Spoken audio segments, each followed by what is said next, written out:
Hey guys, you're watching the one and only. My name is AJ, and we're back for some useful redstone. And this is a series where I'm going to go through some useful ways how to use your redstone, because I've been told that you guys have a survival world, and you go mining, and you collect the iron, and you collect the diamonds, but you never, or you collect the redstone, but you never use the redstone. When you come back up to the surface, you always put it in a chest, and you never use it. So I'm going to try and get you guys to start using your redstone on your survival ways by using it for useful stuff. That's a lot of use.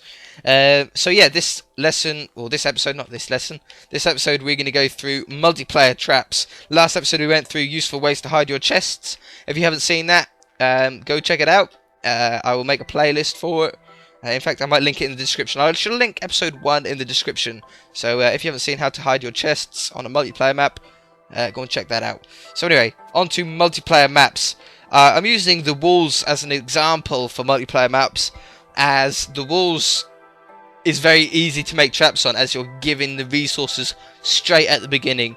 So on a walls map, you'll probably see a very similar setup to this. You have your little cave, and you have your chest full of resources that you will start with. However, this is also a place that also attracts a lot of attention. As soon as the walls drop, everybody comes rushing over, and the first place that they usually go for is where your spawn was. They always come in, they check your chest to see if you've got any stuff. So it's a perfect place to set up a good trap. So I have 2 traps set up. The first is this trap here. So we're going to turn TNT explodes on because it has TNT. And we're going to walk into our area. So we're going to check our chest. Nothing there. We're going to come back out. Boom! TNT explodes everywhere, and you kill the guy. So very easy to do. I'm going to reload up the map so we have it back here, and I shall be back with you. Okay, so we're back, and yeah, very easy thing to do. The tip to this is one, camouflage. We're using a stone pressure plate here at the doorway, which blends very nicely into the stone floor. And there's another tip of this block right here, and I'll mention about that in a minute. Okay, the first important thing though with making this trap is not to have any light sources or any torches too close to the pressure plate. If you have them too close to the pressure plate, they can sometimes cause a shadow. From this side, for example, you can see that there's a pressure plate there. But from this side, it's very hard to tell. If you come walking in, it's very hard to tell there's a pressure plate there unless you put your cursor over it. The other tip is this block here. This block stops people from jumping over the pressure plate. They just can't do it. They're going to hit the pressure plate. Oh god. Nope, TNT explodes off. I just hit the pressure plate, that's all.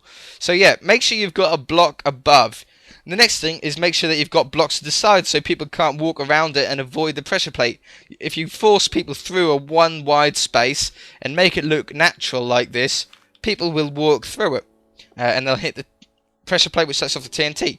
Now, this is a very simple setup here. It's just a line of redstone directly underneath the pressure plate that is activated when someone stands on it, hooked up to some TNT. This one is as simple as that. It's a very, very quick trap that you can make on the walls. A very, very quick trap you can make on a multiplayer server. And very, very easy to do. TNT is a little bit difficult to get hold of, I suppose. But at least on the walls, you're given at least 10 of them at the beginning of a game. So very, very effective. Very, very quick to do. So yeah, we're going to move on to the next trap. I've got another trap set up around here, using the same principles. So we've got one only 2 high, so we can't jump over it. We've got a block to the side, so people can't walk around it. And we've got no light sources nearby the entrance to cause a shadow on the pressure plate. So this one, I'm going to fly over so I don't hit the pressure plate yet. It looks completely normal again, but no TNT. This time it's a lava trap. But if I use in fact, no, I'm going to show you it first. If we step on this pressure plate, it opens up the block, releasing lava. Now, lava is an interesting trap because it's a scare factor more than anything. Although quite easy to avoid, it does block the entrance on the way out. People can put blocks over it. But if you're hiding around this corner, for example, you're crouched down or whatever, or you're somewhere over there drawing people in, when they see lava coming at them, it gives you a couple of seconds to get a jump on them. It's quite a sneaky way People don't sort of expect it hidden behind a wall like that. So the way we do this is using a one-time switch. So I'll tell you what I mean by that.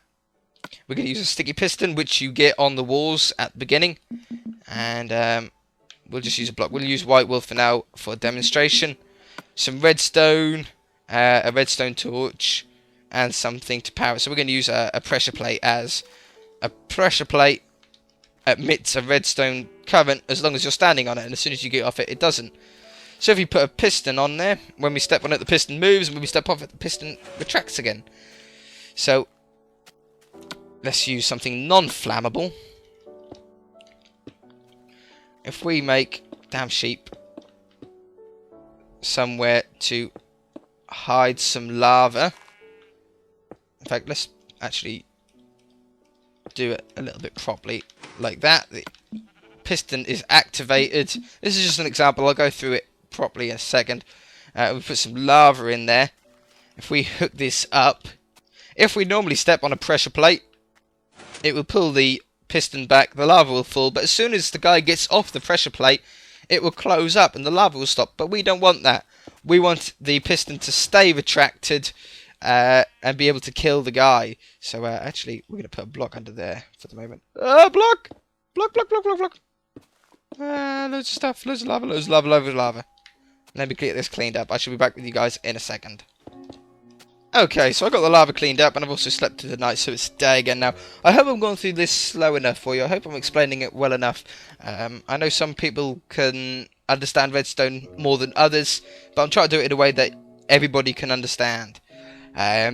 So yeah, I showed you what happens if you normally step on a pressure plate, but we're going to need it to stay retracted once the pressure plate has been activated once. So to do this, we're going to need a one-time switch. So here's our pressure plate, and we're going to put it to a piston, any piston. Doesn't have to be a sticky piston, but we're going to use a sticky piston for now. And then you're going to want to put a block there and dig down one away from it. Put a torch in there, and then hook your redstone signal back up to the piston again.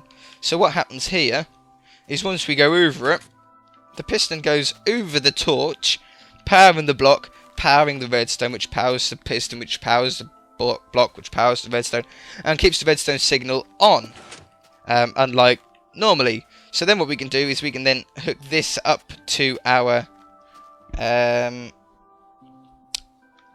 lava trap, and we're also going to invert it. And now we've inverted it. When the trap, is inactive, the lava is safe. But as soon as we step on the pressure plate, the piston is retracted, the lava now flows out, and the lava doesn't get pushed back, trapping the people in there, or at least giving you time to punch the person in there or attack the person in there without falling in yourself, hopefully. It's as easy as that. That is as easy as it goes. I've hidden it behind here. If I just block that up for now and get rid of this. The way I've done it is quite messy under here, but I'll show you it anyway. We've got our one-time switch here. Boop. So it's activated from around here. It comes round to here, activates the one-time switch. Here's the inverter that we built over there, and it goes up to behind here. And then I put the lava source here, and this block was originally covering it up. When we stepped on the pressure plate, it pulled the piston back, letting the lava out. So I hope you guys enjoyed it. If you did, hit that like button. 2 very easy traps to make. I know there's a lot of different traps you can make, but these are 2 very quick and easy traps you can make on a multiplayer map like the walls, and still have time to be able to collect some resources. So yeah, I hope you guys enjoyed some simple traps. If you haven't already, please subscribe. Subscribe. I think I said it right anyway. And we shall see you in the next episode. When what will I be doing in the next episode? Let me have a look. A hidden stairway. Yes, hidden stairway. So look forward to that, guys, and we shall see you in the next episode.